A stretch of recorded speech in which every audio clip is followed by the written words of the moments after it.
Howdy ho, everybody. We're going to be looking at a little bit more Mekk-Knight information kind of coming out as we're getting ready for that big giant leap called the 200 this weekend. We're looking at something that King of Barr has been testing this week. We have the interesting feature match just to kind of demonstrate the invoked Mekk-Knight mirror. And I will say this build is a little bit more interesting. Now, Barr has brought it to my attention that he's still worried about Goki in this format, and this was an interesting point going into the 200th as well. Do we worry about just the potential for your opponent to kind of disrupt you and things like that, or do we not really care? So I honestly think the potential to still main deck Cyber Dragon still lies there. So we're starting off Barr down here going first with Alistair getting effect failed by the opponent. The opponent now has 5 cards, and interesting choice of sitting into this column because your opponent can still do the big play here. But one of the big things you're going to see now with Mekk-Knight Invoked is the inclusion of Super Poly. And I don't think that a lot of people understand how degenerate this card actually is. Just especially in something like the Mekk-Knight Mirror. Being able to warp out whatever your opponent is setting up on the field for you to make your own is insane. So I got to give that to them. They definitely made the Mekk-Knight Invoked mirror in the TCG a little bit more interesting. I'm sure at some point we'll probably phase out of the want to play Super Poly, but for now it's still very much there. So Alistair coming down across the table. I assume that we're going to see the opponent attempt to make a Macabre, probably, off of this play. Oh, nope, he's just going to go for the Mekk-Knight. So what I was talking about earlier, had he not set this here, but it really wouldn't have mattered. Opponent's going to contact out into, is this, hello, Alistair, the Meltdown, bringing out the purple Nightfall. So, a couple of interesting things you can do here. You can just Super Poly away, not care, but we're not going to do that. Silly Mad Invoker. Why are you so good? Like, her opponent didn't have the OTK, but it almost seems like he's in a better position. But this card right here changes the tide of any game. Right, Duelist? So, I think this card's name also counts as Alistair while on the field in the graveyard. It's kind of dumb. Here we go. Invocation. Going to banish the Alistair for the Macabre. Welp. Yikes.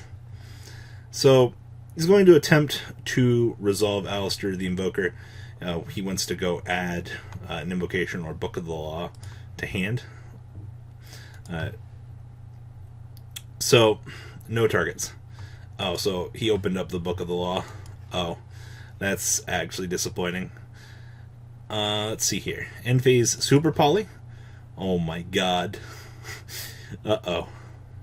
So, interesting. Making his Macabre, especially summoning his Blue Sky into this column. Alright. Well, yikes and a yikes sandwich. So, this Mekk-Knight can warp out, but ugh, you gotta just be careful what's going on here. Recruiting for yellow and indigo. Hello, guys. Terraforming. Yep, corrected there. Alistair being recruited off. Warping into Morningstar. Morningstar is going to discard the indigo. You know what comes now, right? It's going to add the secrets. Barr loves this card so much. Like, I'm actually kind of just shocked how much is going on here. So his opponent wants to respond on the core summon here. Which, I mean, doesn't really matter. He's just going to toggle out.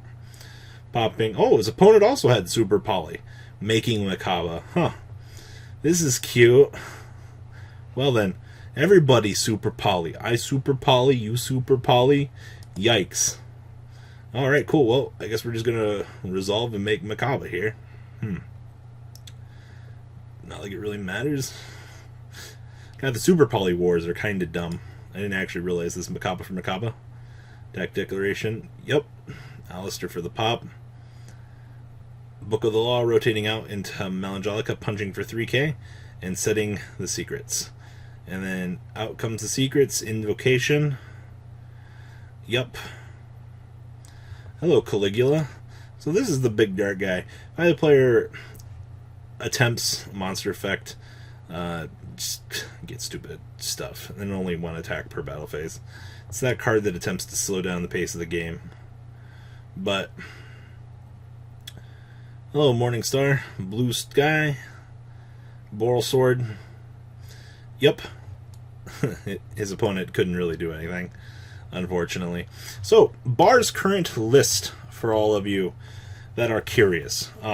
Like I said, Barr has an amazing love for World Legacy Secret. I think I've seen this in every deck that he has kind of tried to play.